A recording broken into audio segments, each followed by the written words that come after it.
Thanks, Rebecca, and thanks so much, Anne, for kicking us off.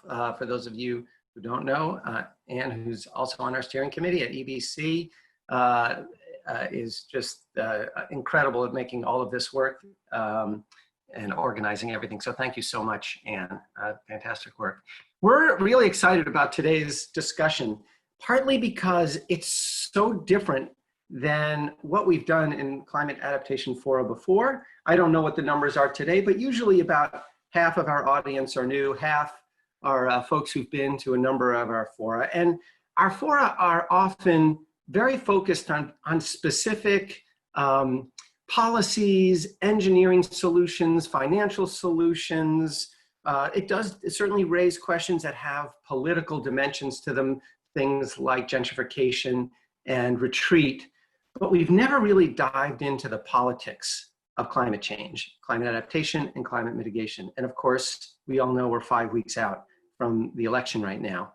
And so we thought it would be a really interesting shift and pivot to be thinking about the politics of this. And so the whole event today is looking at different dimensions of politics, whether it's about how these issues are framed, what kind of language is used, what kind of persuasion is used, what kind of strategies are used by advocates. These are all different angles that we haven't looked at before, and we're really going to do a deep dive.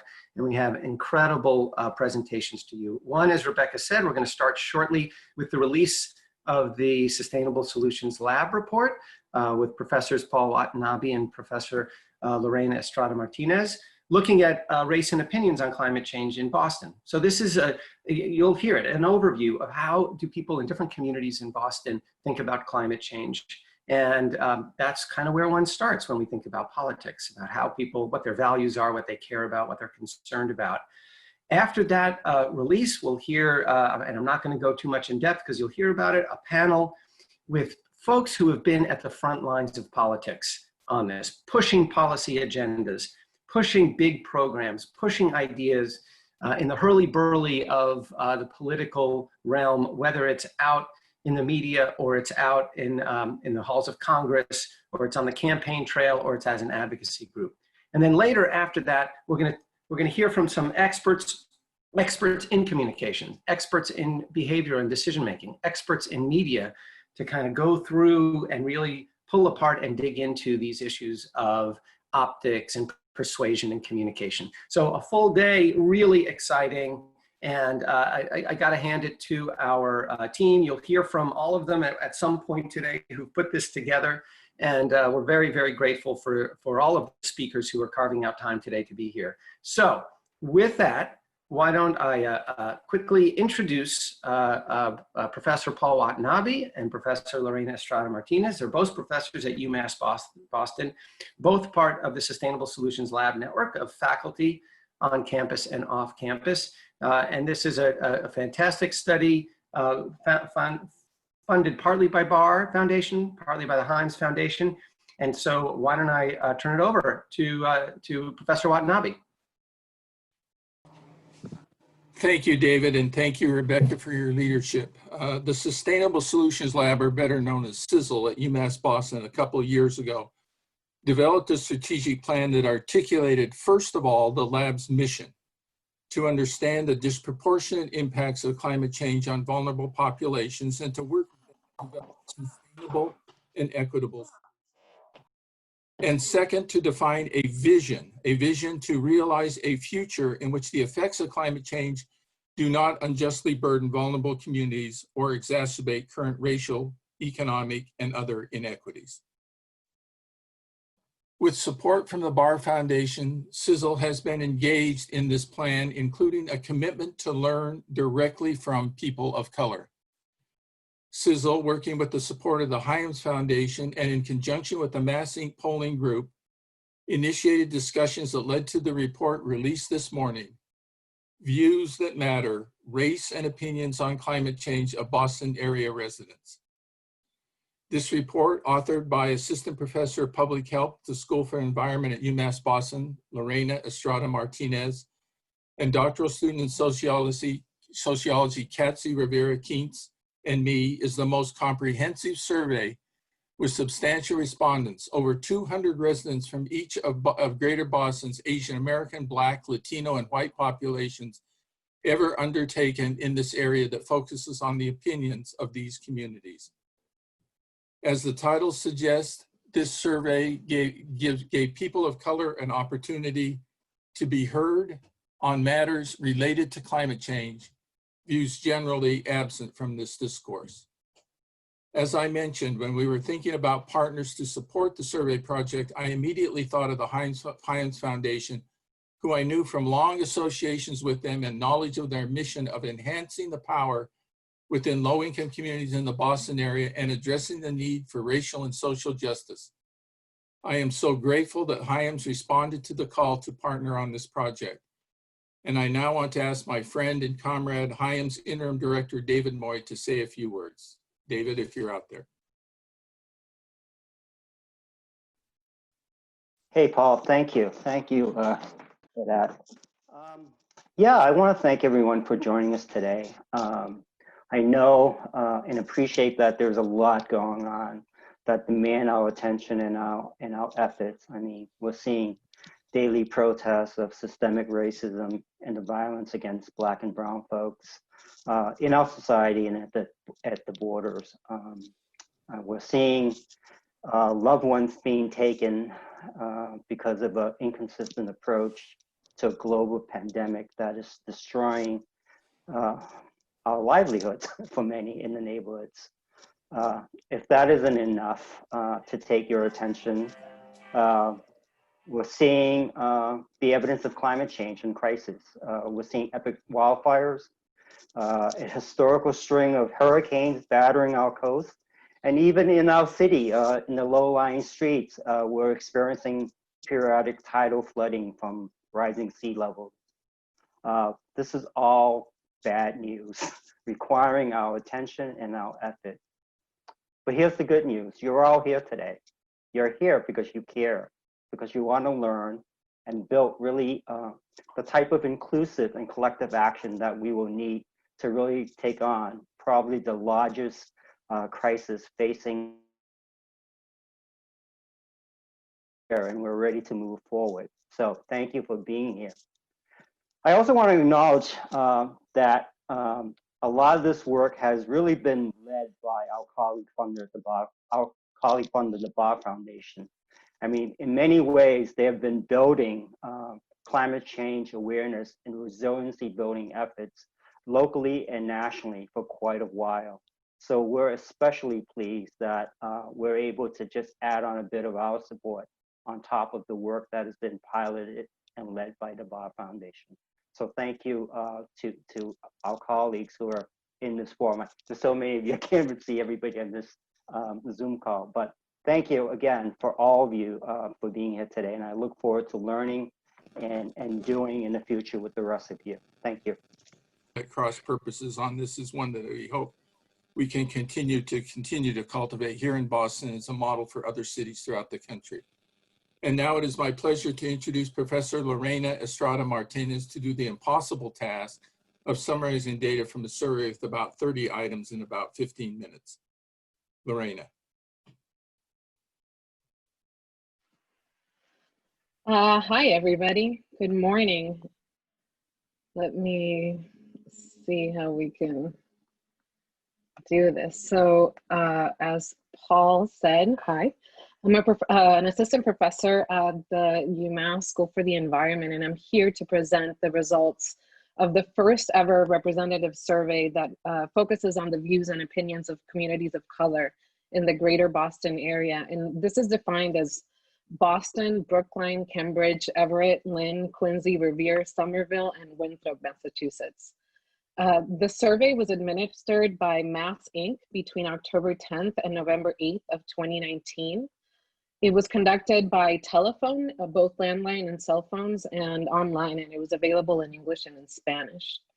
Now this, just a little bit of methods, this is part of a statewide survey, and it oversampled the greater Boston area because we wanted specifically to look at the racial ethnic diversity in our area. And so we have Asian Americans, Black Americans, Latinos, and whites. And we use analytic weights to then sort of make the results again back to the proportionate size of the respective groups.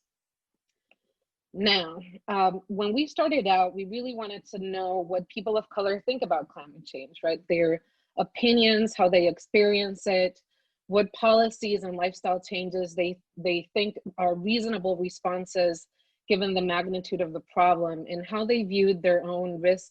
Leave it unaddressed, the consequences will be, in fact, very serious. Now, the next question that people were asked were about what are the causes of climate change. And here we actually saw an interesting difference. The majority of Asian Americans and white residents of the area thought that human activities alone were responsible, while the majority of Black and Latino residents thought that both human activities and natural changes are responsible for climate change. Now, despite all of this, we actually found that people are optimistic. They think that climate change can be stopped, with Asian Americans being the most optimistic of the groups. Now, we did ask people about thinking about climate change. Is this going to require significant changes in our behaviors and our lifestyles?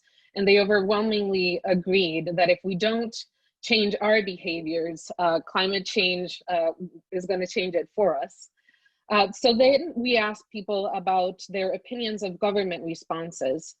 And generally speaking, Boston area residents agreed that major changes are going to be necessary at both the federal and the state level. But they also wanted to see state and local governments take a leadership role in addressing climate change.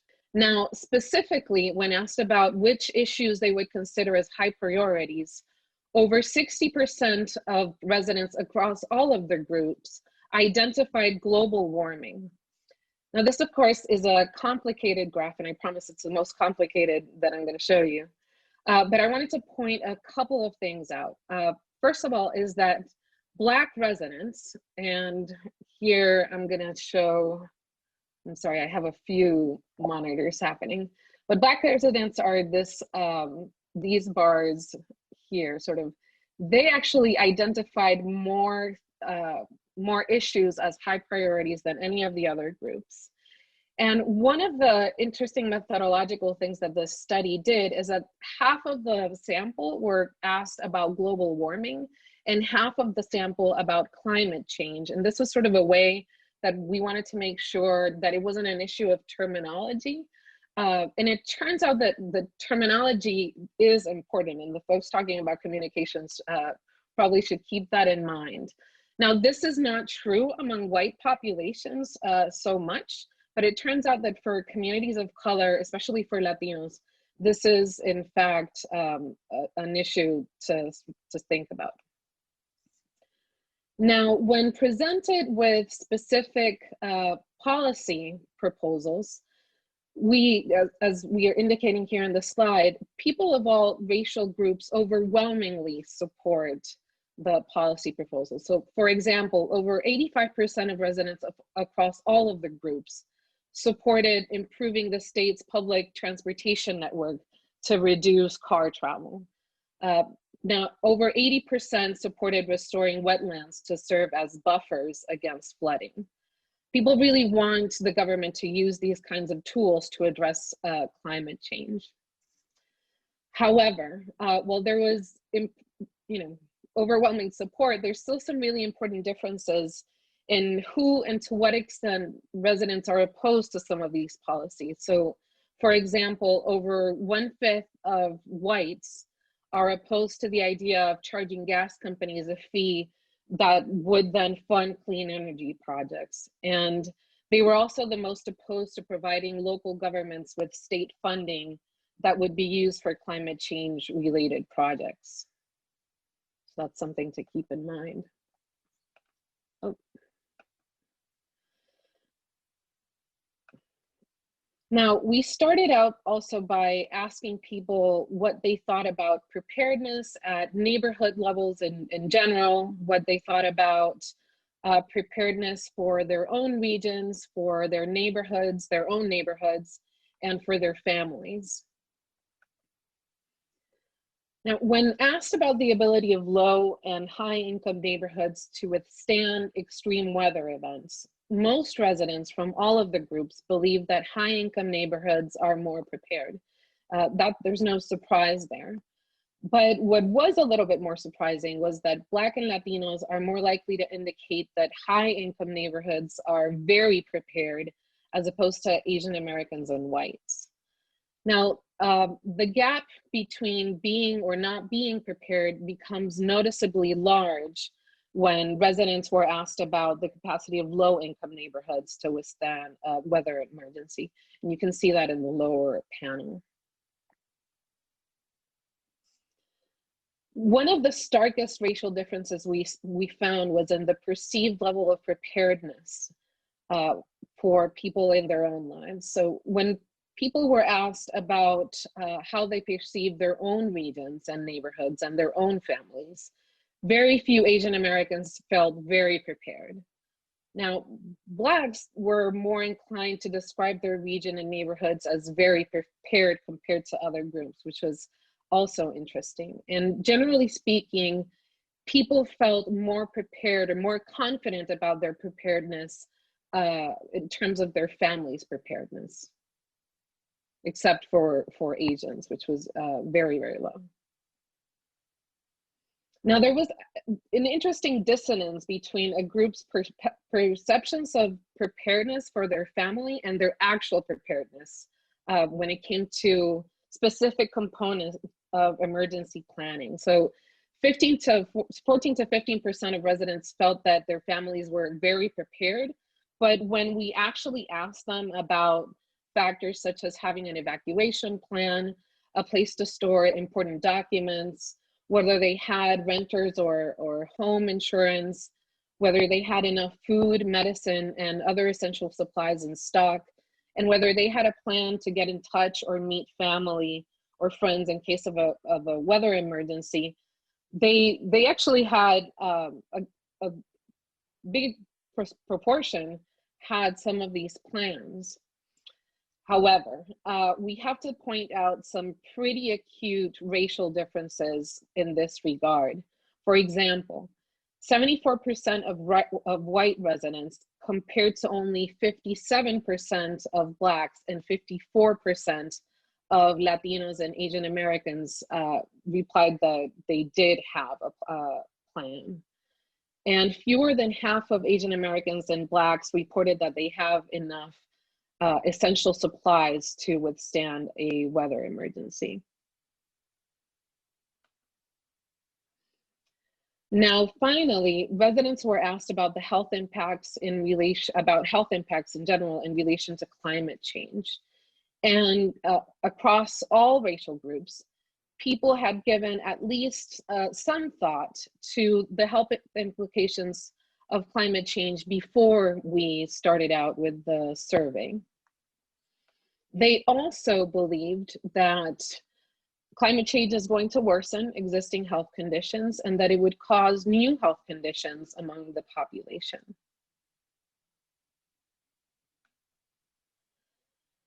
Now, I'm going to leave it there because I know we have a lot of incredibly interesting conversations to get through today. But this is, a snapshot in time. I do want to point out that the report contains additional sections that profile each of the groups discussed in much greater detail. And if you have any questions or inquiries, you can reach us at sizzle@umb.edu. Here's the link to the report. And I hope to hear the incredible conversations that we're going to have today. So thank you very much. Thank you so much, Lorena. That was fantastic and just such eye-opening data.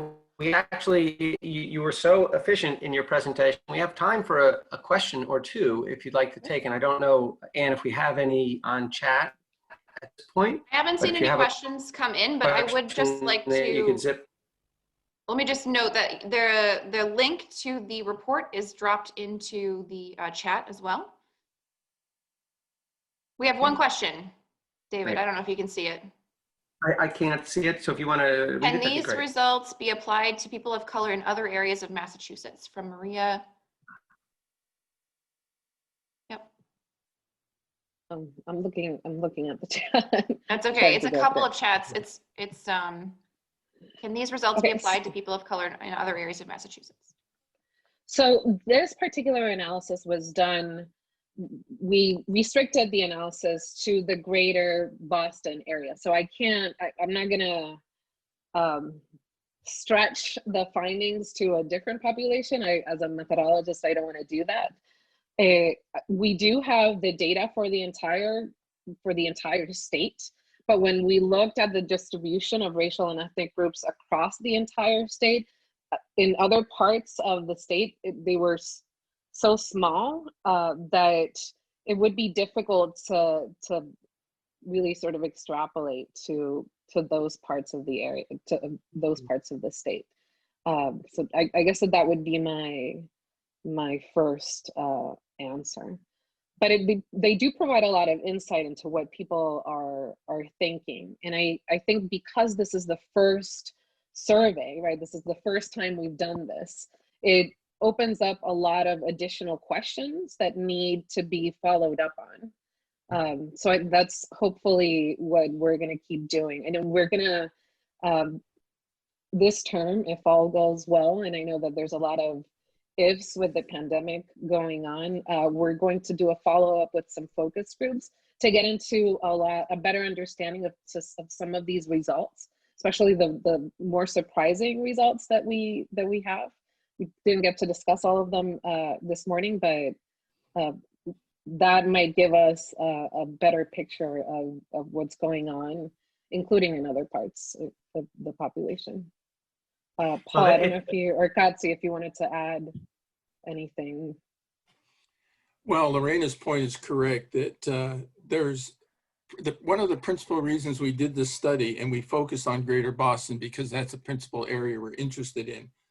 But it's really to say when people do studies like this in other parts of the country or other parts of the state where there are large communities of color, that people, when they talk about climate change or do these studies, to try to make sure that they do in fact build their studies the voices and the opinions of these groups. And we know it's hard to do sometimes, particularly with different languages and so forth. It's an expensive proposition, but it's a necessary thing to do because as the nation becomes 50% people of color, and as the greater, just like the greater Boston area is now an area that is over 50% people of color, we've got to be able to build in their voices into these conversations. And that's really one of the purposes of the study, is to demonstrate and to hope going forward now that people will make sure they attempt to, as much as possible, pay attention to these dynamics.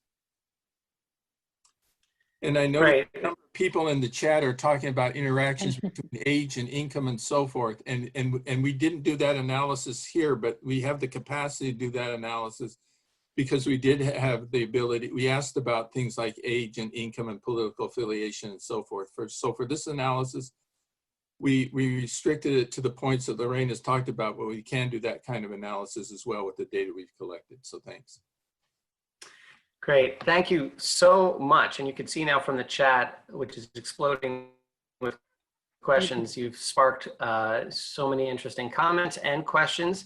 Folks, get in touch with both Professor Estrada-Martínez and Professor Watanabe. I believe their emails are in the bios. I both noted this was a landmark study, nothing like it's been done before, certainly not in Boston.